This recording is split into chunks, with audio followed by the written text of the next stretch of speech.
Gloire et honneur à notre glorieux Seigneur Jésus-Christ de Nazareth. Il n'est pas mort, il est vivant. Telle est notre manière de nous présenter. C'est le serviteur de Dieu, le prophète Benjamin Kaninda, pasteur responsable de l'Église Royaume de Jésus-Christ. Prions. Seigneur, nous te bénissons pour ces instants si précieux que tu nous as accordés, de nous approcher au-devant de ton trône. Qu'il te plaise, précieux Saint-Esprit, de nous utiliser, afin que ce que nous allons parler ce soir, que cela bénisse la vie de quelqu'un.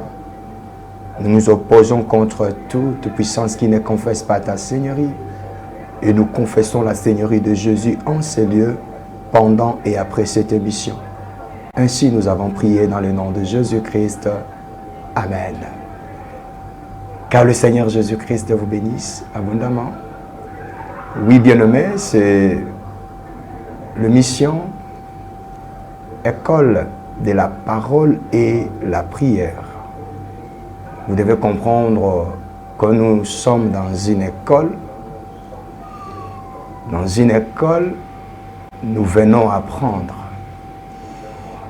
Et voilà pourquoi cette émission, nous n'allons pas faire des choses à pêle-mêle. Nous voulons structurer des choses en faisant que le peuple de Dieu soit béni. Donc à l'école, on apporte son cahier, on apporte son stylo pour écouter le professeur, écouter l'enseignant. Donc, quelques règles avant d'aller plus loin. La première règle, l'émission commence par un enseignement. Puisque nous n'avons que 45 minutes, alors nous allons parler pendant 25 à 30 minutes. Et après, nous allons donner l'occasion aux gens d'appeler. C'est la deuxième partie de l'émission où nous prophétisons, c'est-à-dire en direct. On l'appelle bonjour prophétique. C'est-à-dire, vous appelez, vous vous présentez, nous vous orientons de la part du Seigneur. C'est-à-dire, nous allons vous dire un mot venant de la part du Seigneur, une direction pouvant vous aider. Voilà de cette manière que nous allons travailler ensemble. Que le Seigneur Jésus-Christ soit béni, béni abondamment. Nous voulons commencer. Le thème que nous allons partager dans notre premier numéro s'intitule « Cette maladie n'est point pour la mort ». J'aimerais que tu répètes « Cette maladie n'est point pour la mort ». C'est notre thème que nous allons partager. Alors, puisque nous sommes en train de parler de la parole de Dieu, nous allons rapidement ouvrir nos Bibles dans l'Évangile selon Saint Jean au chapitre 11. Nous allons prendre le verset 1er jusqu'au verset 4e. Jean 11, 1 à 4. Est-ce qu'on peut lire ensemble? Il est dit ceci. Il y avait un homme malade, Lazare de Béthanie, village de Marie et de Marthe, sa sœur. C'était cette Marie qui oignit de parfum le Seigneur et qui lui essuya le pied avec ses cheveux. Et c'était son frère Lazare qui était malade. Les sœurs envoyèrent dire à Jésus, « Seigneur, voici celui que tu aimes est malade. » Après avoir entendu cela, Jésus dit, « Cette maladie n'est point à la mort, mais elle est pour la gloire de Dieu, afin que le Fils de Dieu soit glorifié par elle. Hosanna. » Que Dieu soit loué, que Dieu soit élevé. Dans ce thème, nous voulons juste parler de l'école de Dieu. Oui, bien-aimés, il y a une école de Dieu. S'il y a l'école des hommes, il y a aussi l'école de Dieu. Et l'école de Dieu peut être traduit par des épreuves. C'est ce dont nous allons nous atteler ou partager avec vous dans ce premier numéro. Et avant d'aller plus loin, j'aimerais parler d'un constat amer que je fais. Nous constatons de nos jours un évangile qui nous fait croire que la vie chrétienne sur la terre, c'est une vie qui n'a pas de souffrance. Bien aimé, c'est un constat que je suis en train de faire, que sur la terre, si tu viens à Jésus, il n'y aura pas de problème. Toutes tes situations vont changer. Dieu va te guérir instantanément et tout sera rose. C'est-à-dire, quand tu donnes ta vie à Jésus directement, tu passes de la croix à ce qui est rose. C'est-à-dire, tu passes de la souffrance et à une vie merveilleuse. Oui, je crois à ça, mais je crois que tout sera parfait, tout sera merveilleux lorsque nous allons quitter cette terre. C'est là-bas où il n'y aura pas de difficultés, de souffrance. Mais aussi longtemps nous sommes sur cette terre, croyez-moi bien-aimés, il y aura toujours de problèmes. Donc je m'y oppose déjà, je m'inscris en faux contre cet évangile qui te fait croire que tout change d'un instant à l'autre.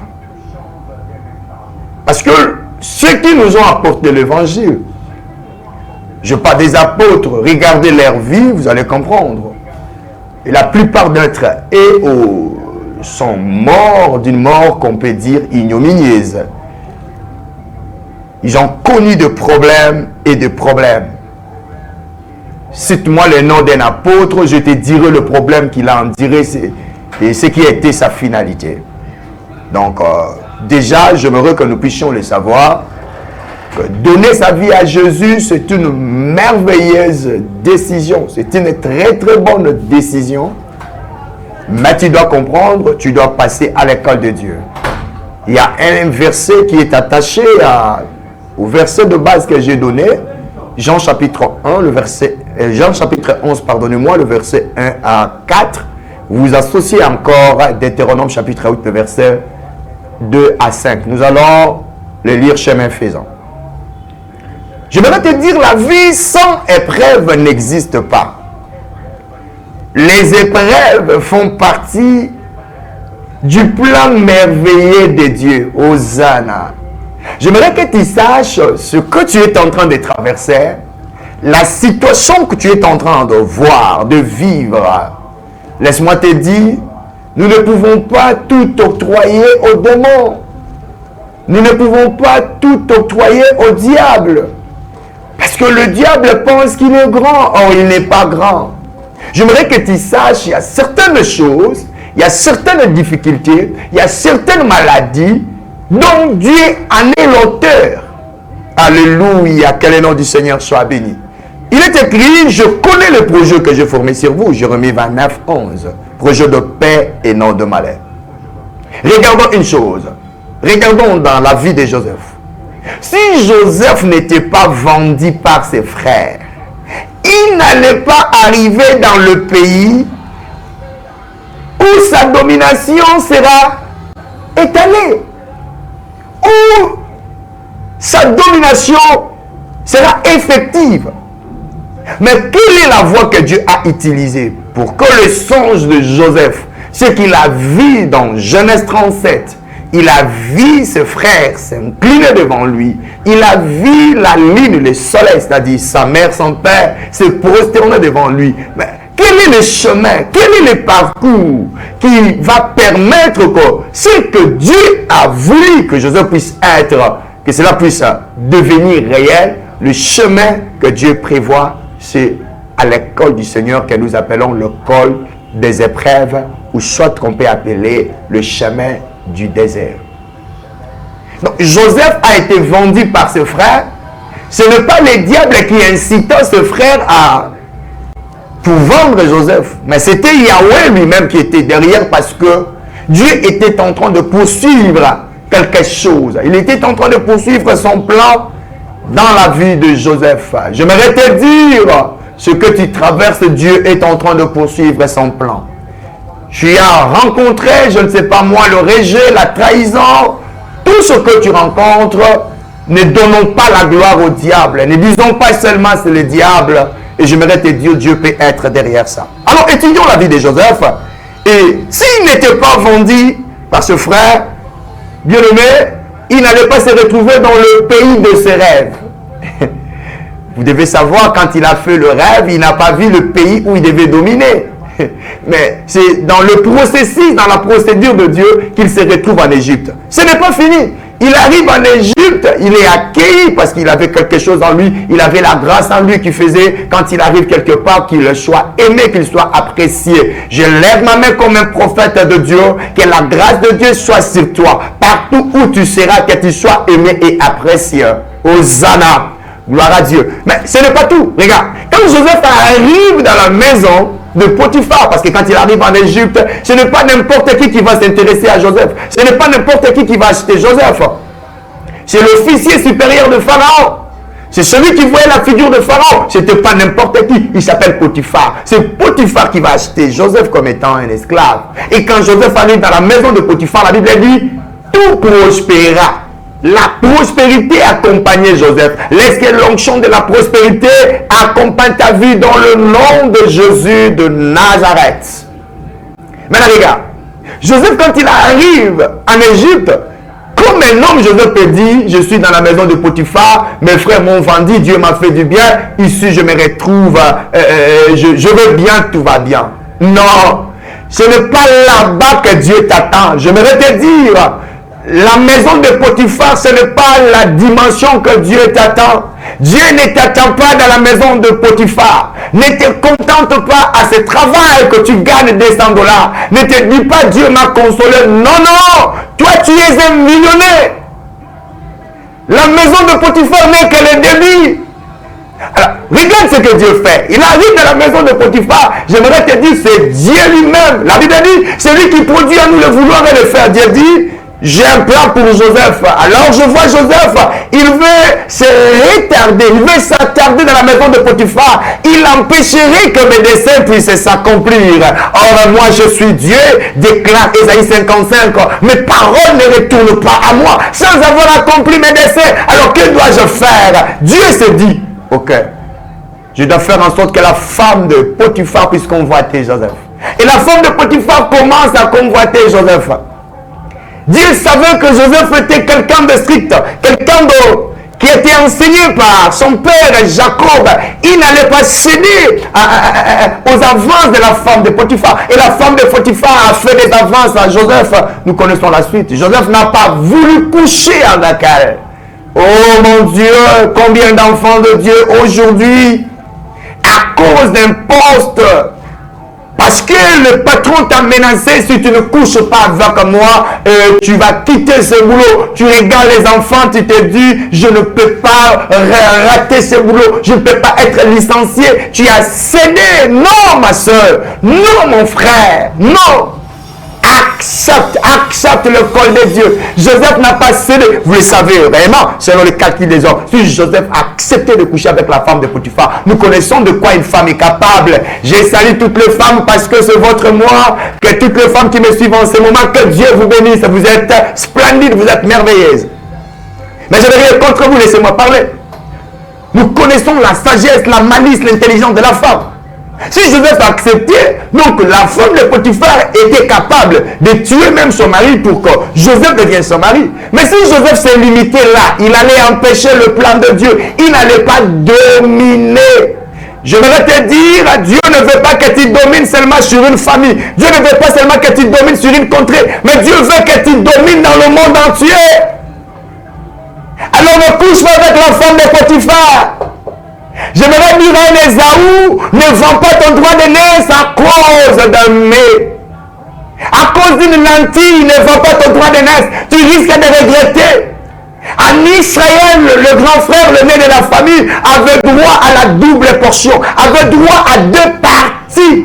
Et Ésaü, comme étant le nez, il devait recevoir avant que son père s'en aille, avant que son père meure. Il devait lui léguer le double portion comme étant l'aîné. Mais Ésaü lui-même, il a limité ce que Dieu a voulu faire avec lui à cause de l'anti. À des fois, c'est nous-mêmes qui limitons Dieu. Dieu n'est pas limité.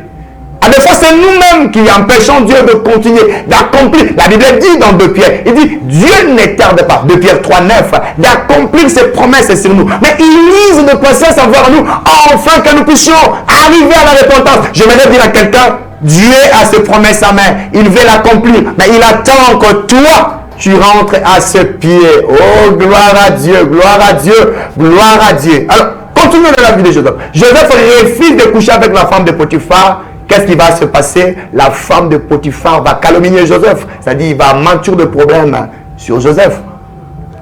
Et le mari de Joseph, sans pour autant écouter Joseph, même si c'était moi, je n'allais pas écouter Joseph, j'allais écouter ma femme, ma bien-aimée frère.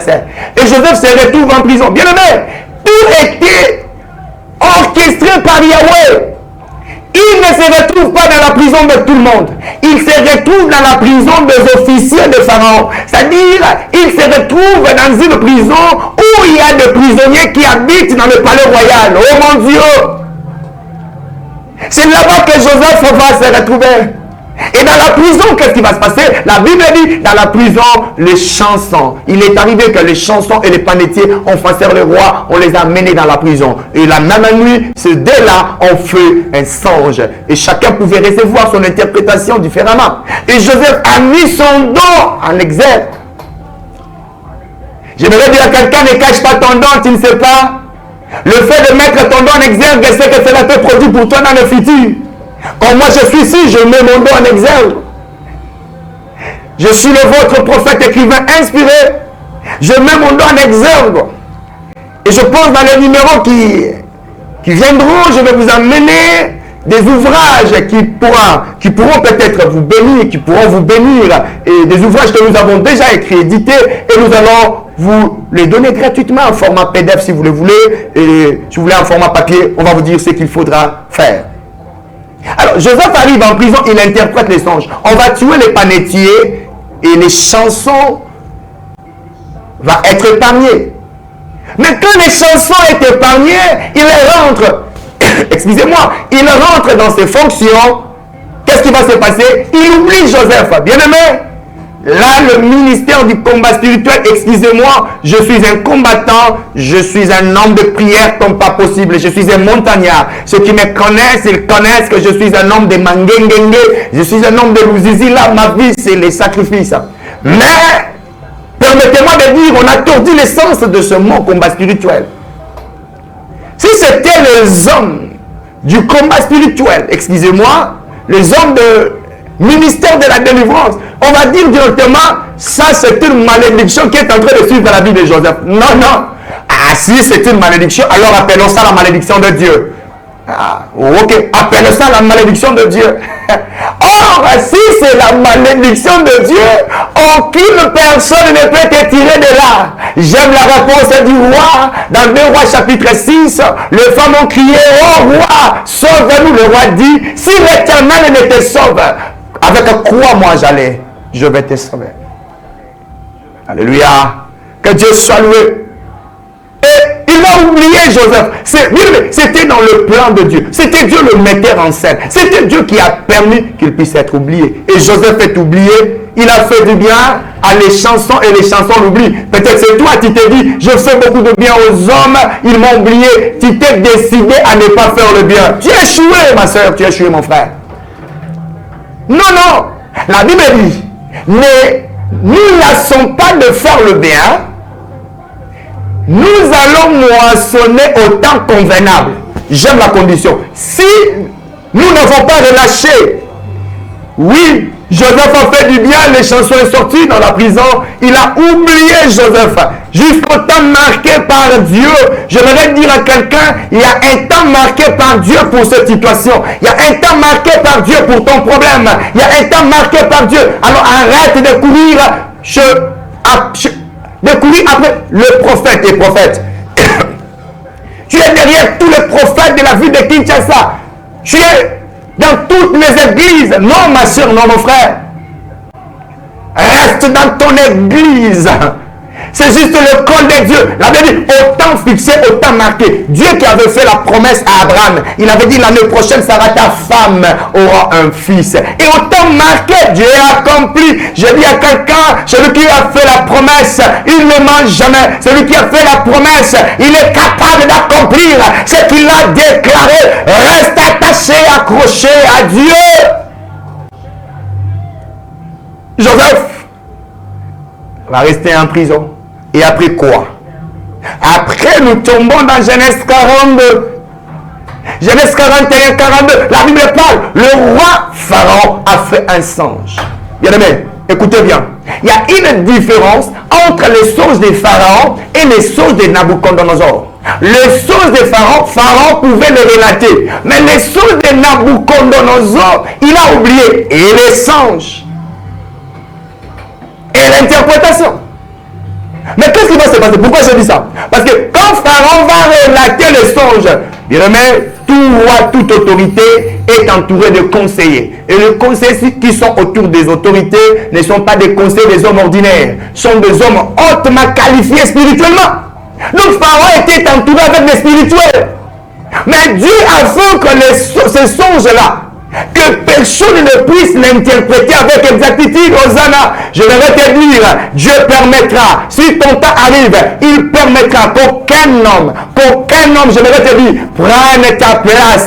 Oh, je vais dire à quelqu'un, aucun homme ne prendra ta place, aucun homme ne fera ce à quoi Dieu a prévu que toi tu puisses faire. Aucun homme ne bénéficiera de la sueur de ton front. Hosanna, gloire à Dieu. Pharaon va relater les songes et aucun n'a pu donner l'interprétation. Pourquoi? Parce que Dieu a bloqué leur sagesse. Parce que Dieu est le maître de tous les esprits. Le prophète, il a dit quoi? J'ai dit, Dieu est le maître de tous les esprits. Dieu est le maître de tous les esprits. En fait, qu'est-ce que tu veux dire par là? Qu'est-ce que tu veux insinuer? Je vais te dire, le diable est un esprit dont Dieu est son maître. Je vais te dire, les démons sont des esprits qui sont sous l'autorité de Dieu. Je vais aller plus loin. Les anges déchus sont sous le pouvoir de Yahweh. Acclamons Jésus. Qu'est-ce qui va se passer? Joseph a été vendu. Les théologiens, les historiens bibliques nous disent qu'il avait l'âge de 17 ans. Mais il va se présenter devant Pharaon à l'âge de 30 ans. C'est-à-dire, il est passé à l'école de Dieu durant 13 années. Pendant ce temps-là, aucune prière ne pouvait le tirer de là. Parce que Dieu avait un objectif. Dieu avait un but. Le but de Dieu était, il devait établir Joseph sur le trône en Égypte pour que Joseph puisse continuer, puisse aider l'humanité tout entière de ne pas périr.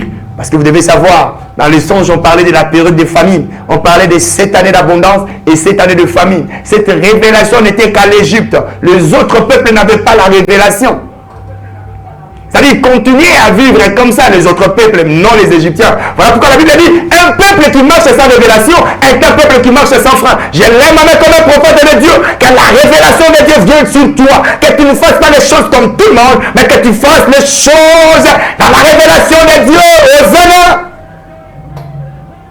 Gloire à Jésus. J'aime une phrase que j'ai écrite. Écoute, Jephthé, s'il était accepté facilement par ses frères, il n'allait pas développer la force qui somnolait en lui. Accepte le rejet. Rejeté par ses frères, il est allé développer la force qui somnolait en lui. Il était un héros, un guerrier. Alors s'il était dans un cadre confortable, il n'allait pas développer, il n'allait pas activer le bouton de la puissance et il n'allait pas sauver ses frères. Juge chapitre 11, le verset 1 à 6. Ah, j'aime dire ça, Lingala. La vie sans épreuve n'existe pas. Soko lingi épreuve te na vie na yo okosimba kisi. Ata batu basimbaka kisi bazalaka pe na bikila. Que quelqu'un dit gloire à Dieu. Israël n'a pas seulement mangé l'agneau, il a aussi mangé les herbes amères. C'est que l'agneau veut dire les choses succulentes, les herbes amères veut dire les choses qui ne nous plaisent toujours pas. Vous le savez, non? Il y a des choses que tu veux que Dieu puisse faire pour toi. Mais il y a aussi des choses que Dieu veut que tu puisses faire pour lui. Ou que Dieu est en train de faire dans ta vie que tu ne veux pas. C'est ça les herbes amères. Tout ça, ce mélange, permettra que tu puisses quitter l'Égypte pour la terre promise. Hosanna. J'aimerais dire à quelqu'un la grâce. J'aimerais dire à quelqu'un les merveilleuses choses, ainsi que les choses que toi tu n'aimes pas font partie de la vie qui vont t'amener dans cet équilibre pour que tu arrives dans ta terre promise. Gloire à Dieu. Alors, je m'en vais vite avant de clôturer cette première partie. Oh là là là là, les temps passent vite. Voici les 5 choses ou 5 raisons que Dieu poursuit pendant notre prêve. Je vous ai dit, nous sommes dans l'école. À l'école, on apprend. Je n'ai pas dit il y a 5 raisons. Mais moi, je parle, voici les 5 raisons. Quelqu'un peut en trouver plus, d'autres peuvent en trouver moins.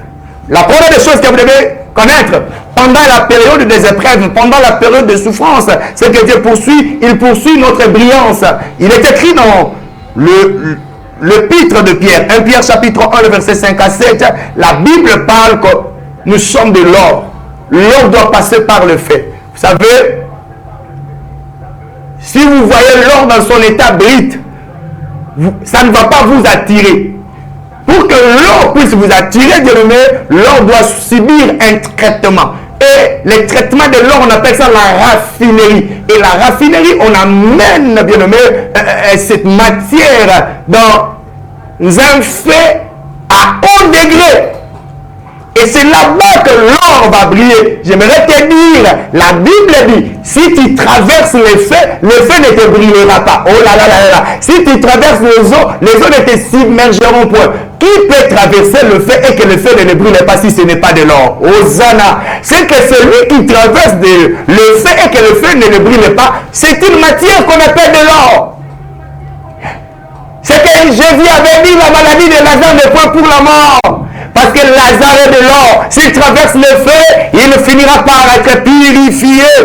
Quand vous lisez Psaume 66, le verset 10 à 12, David en parle. Il parle, tu nous fais passer par les créneaux. Tu nous fais passer par le feu, la chaleur. Et ensuite, tu nous délivres, tu nous établis. La deuxième raison que Dieu poursuit pendant l'épreuve, voir si nous sommes totalement attachés à lui. Dieu nous a permis certaines choses, permet les épreuves, permet la souffrance pour voir est-ce que cet homme est réellement attaché à moi. Lisons un verset. Écoutez ce que la Bible dit. Dans le livre de Deutéronome, la répétition de la loi, chapitre 8, prenons le verset 2e. Deutéronome 8, le verset 2. Il est dit ceci dans Deutéronome 8 à 2. Il est dit, souviens-toi de tous les chemins que l'Éternel ton Dieu t'a fait faire pendant ces 40 années dans le désert, afin de l'humilier et de t'éprouver pour savoir quelles étaient les dispositions de ton cœur et si tu gardais ou non ses commandements. À des fois, Dieu permet cette situation-là pour voir réellement si tu es attaché à lui. C'est ainsi Dieu a permis que Job puisse tout perdre pour voir si Job était attaché à lui. Oh, est-ce que je peux dire quelque chose ici? En fait, Dieu n'aime pas que nous puissions nous accrocher au matériel. Il n'aime pas que nous puissions bâtir notre espérance, notre foi sur les choses qui sont visibles. Mais il aime que nous puissions nous accrocher à lui. C'est que s'il nous donne, nous sommes à lui. S'il ne nous donne pas, nous restons toujours attachés à lui. C'est ce qu'il poursuit dans l'épreuve. Job a été éprouvé, mais il a été. La Bible dit, malgré tout cela, Job ne pécha point. La troisième raison que Dieu permet l'épreuve, c'est pour nous donner plus d'assurance qu'il est réel, qu'il est avec nous. Vous savez, Dieu permet certaines choses, il orchestre certaines choses juste pour nous montrer qu'il est avec nous. Pour qu'il nous donne des témoignages. Regardons la vie de Daniel. Daniel chapitre 6, le verset 19 à 22. Il se retrouve dans la fosse au lion. Bien aimé. C'est de là où Daniel comprend. Quand il sort de la fosse au lion, Daniel comprend Dieu est réellement. Dieu existe. C'est lui qui a permis cet accident. Tu as connu un tonneau. À des fois, tu me suis, tu es sur le lit de l'hôpital. Les autres sont morts. Mais tu as vu Dieu, oui. Il permet ça pour te donner plus d'assurance qu'il est avec toi. Daniel au fosse au lion, il avait plus d'assurance. Il y a certaines choses, lorsque tu es passé par là, tu as plus d'assurance que Dieu est avec moi. La quatrième raison, je m'en vais vite. Dieu permet les épreuves. C'est pour nous aider à sortir le meilleur de nous. C'est-à-dire l'innovation. C'est ce que je dis, je parlais de Jephthé. Il est attesté dans l'histoire, vous allez remarquer, les gens se démarquent quand il y a un problème. Lorsqu'il n'y a pas de problème, les hommes ne se démarquent pas. Je te donne un petit exemple. Tu es là, peut-être tu dis, je n'ai pas d'argent. Tu es assis calmement. Tu n'as pas d'argent. Oui, tu n'as pas d'argent. Mais on t'appelle, on te dit, ton enfant est malade, il a fait une crise. Il faut l'amener d'urgence à l'hôpital. C'est comme si tu vas activer quelque chose en toi. Et ce que tu vas activer, ça va t'aider, ça va pousser ton cerveau, qui a plus de 500 milliards de cellules, à réfléchir ou trouver des solutions. Et tu vas vite trouver des solutions. C'est ainsi Dieu s'est dit, si je laisse cet enfant au confort, il ne va pas développer le meilleur de lui. Voilà pourquoi je dois permettre certaines situations pour qu'il développe le meilleur de lui. J'aimerais te dire, ce que Dieu a permis, c'est pour que ce qui est ensommeillé en toi, puisse se réveiller. Puisse se réveiller. Parce que vous le savez réellement, Joseph n'a jamais interprété le songe dans la maison de son père. Où est-ce qu'il a développé les dons d'interprétation des songes? C'est pendant l'épreuve. C'est pendant l'épreuve. C'est là-bas qu'il a activé le bouton de l'interprétation. Il a interprété. Mais s'il était toujours dans la maison de son père, il allait toujours continuer à rêver, à avoir des visions. Mais non, l'interprétation. Ce que Dieu voulait, ce n'est pas seulement qu'il voie des visions, mais qu'il interprète aussi. Que Dieu soit loué. La cinquième raison que Dieu poursuit, c'est sa gloire. C'est ainsi, je me réciter dans les textes que nous avons lus, Jean chapitre 11.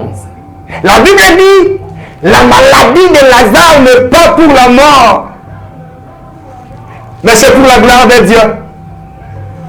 Toi qui pleures en ce moment, rends grâce à Dieu. Toi qui es en prison en ce moment, rends grâce à Dieu parce que c'est pour sa gloire. Toi qui es malade en ce moment, rends grâce à Dieu. Il a dit, Lazare ne mourra pas. Jamais Dieu, quand il est en train de poursuivre quelque chose, il est capable d'accomplir tout ce qu'il sort mot à mot de sa bouche.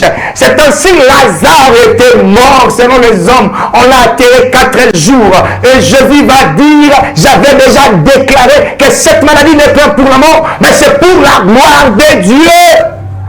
Voilà pourquoi Lazare devait être ressuscité. Pourquoi? Parce que celui qui lui avait promis, ce n'était pas un homme, mais c'était un Dieu. J'aimerais te dire, celui qui t'a fait la promesse, ce n'est pas un homme, parce que l'homme peut faillir, mais c'est Dieu. Oh mon Dieu!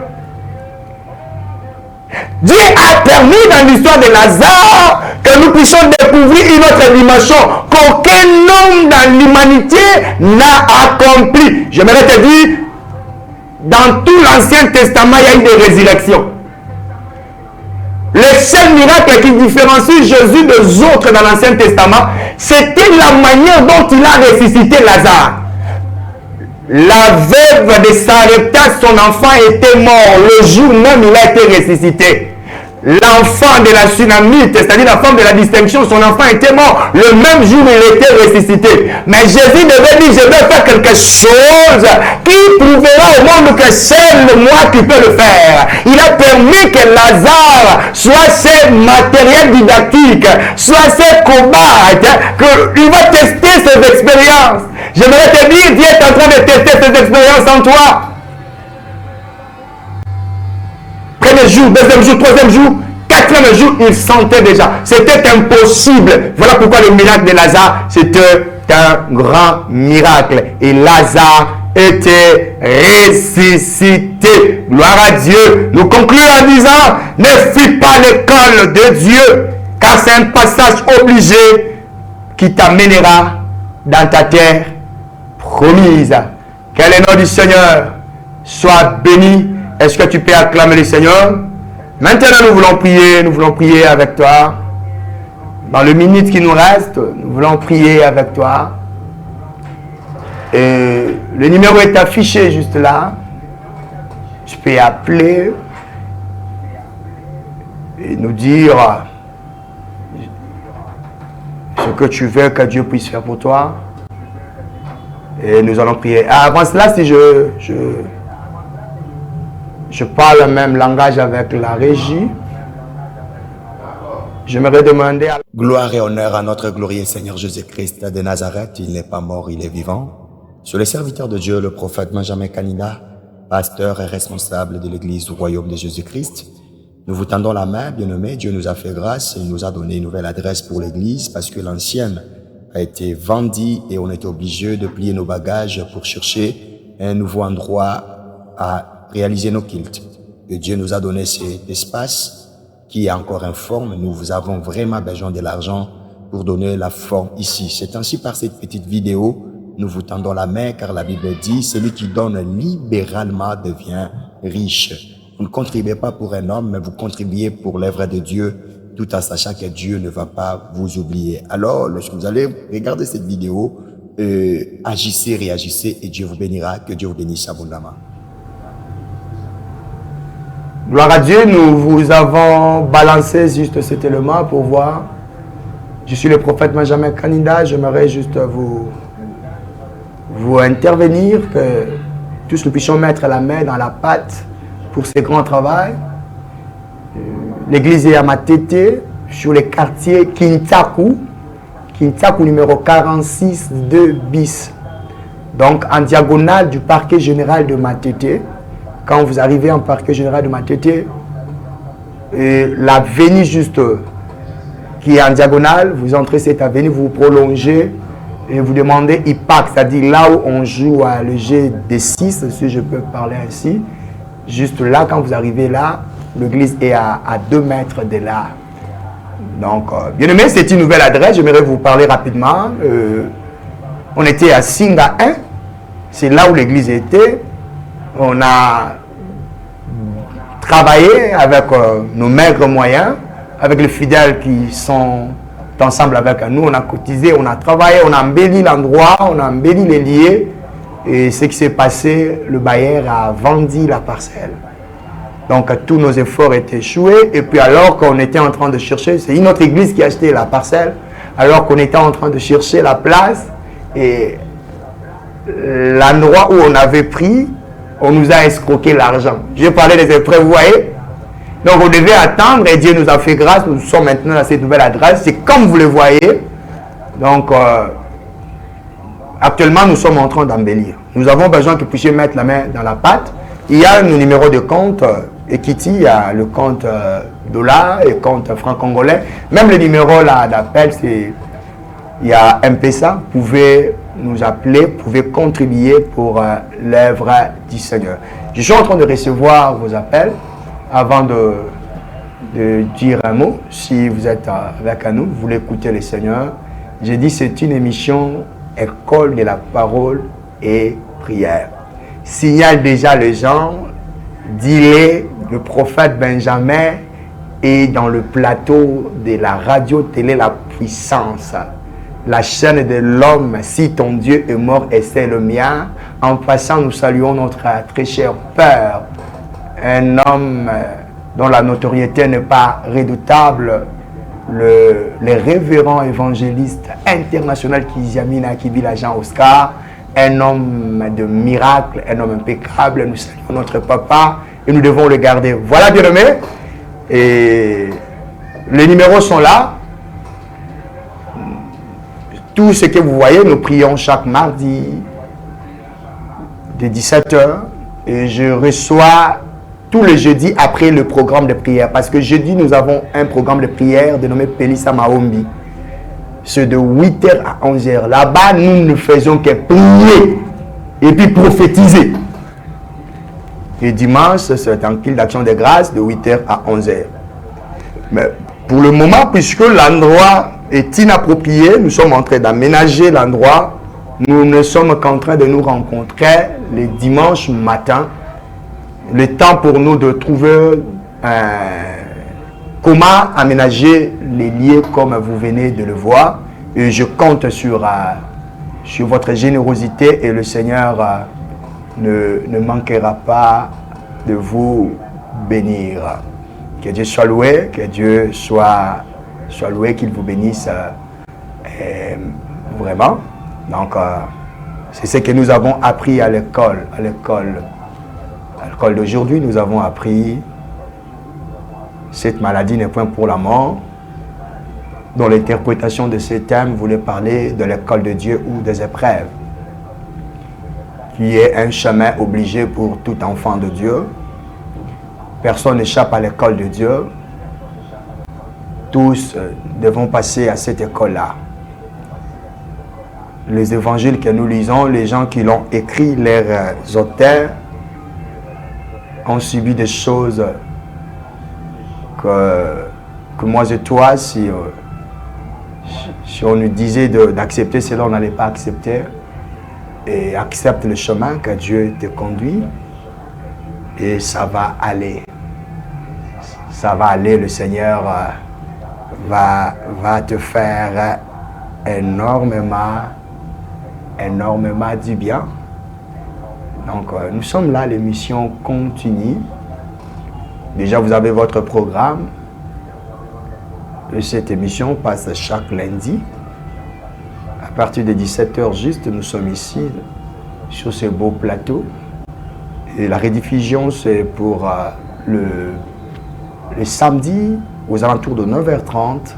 Vous pouvez réécouter ce que vous avez entendu. Dieu vous parlait en ce moment. Je vous ai promis que prochainement, quand je viendrai ici, j'aimerais vous apporter nos ouvrages. Parce que je suis votre prophète écrivain inspiré. Et j'ai une charge dans mon corps d'enseigner l'Église selon la voix du Seigneur. C'est ainsi Dieu, au-delà d'être prédicateur, il a déposé en nous le talent d'écrire. Je suis aussi un écrivain. J'aimerais vous apporter que vous puissiez lire tout ce dont Dieu nous a parlé, dont nous avons accouché dans le forme de papier, dans un manuscrit, et ça va vous bénir. J'ai bien dit, c'est gratuit, nos ouvrages, vous avez besoin de ça. J'ai 3 ouvrages qui sont déjà prêts. Les béliers retenus par les cornes, c'est un ouvrage. Un autre ouvrage, les lézards saisis par la main, ça c'est vraiment pour les ministres de Dieu, pour les serviteurs de Dieu. C'est vraiment un ouvrage à lire. Et un 3e ouvrage, j'ai écrit sur le mystère et le ministère de l'Église. Là encore, ce merveilleux, c'est prêt. Si vous en avez besoin, on va vous l'envoyer juste par PDF. Si vous voulez en papier, dur, là, on pourra parler si il va falloir que vous puissiez nous apporter combien. Voilà, nous sommes arrivés à la fin de notre mission. Et j'aimerais prier pour vous qui nous avez suivis, pour l'attention que vous avez accordée pendant ces 45 minutes de nous écouter.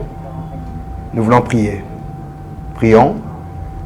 Tendre Père, Seigneur Jésus, nous te bénissons pour ces bons moments que nous avons passés dans ta présence. Sois loué, sois élevé, sois exalté, le Dieu de paix, le Dieu merveilleux. Je prie pour mon frère et ma soeur qui est en train de traverser une situation difficile en ce moment. Que tu puisses lui donner la force d'arriver jusqu'au bout. Tu as donné à Élie une nourriture qui a permis qu'il puisse marcher pendant 40 jours, qui lui a donné la force qu'il faut pour qu'il arrive à la montagne de l'Éternel. Ma prière est que tu puisses nous accorder la force de supporter les épreuves que tu permettes dans notre chemin. Sois béni, je bénis tout un chacun de nous. Que ta main soit sur nous Ainsi nous avons prié dans le nom glorieux de notre Seigneur Jésus-Christ. Nous disons Amen. Acclamons le Seigneur. À nous revoir. À bientôt.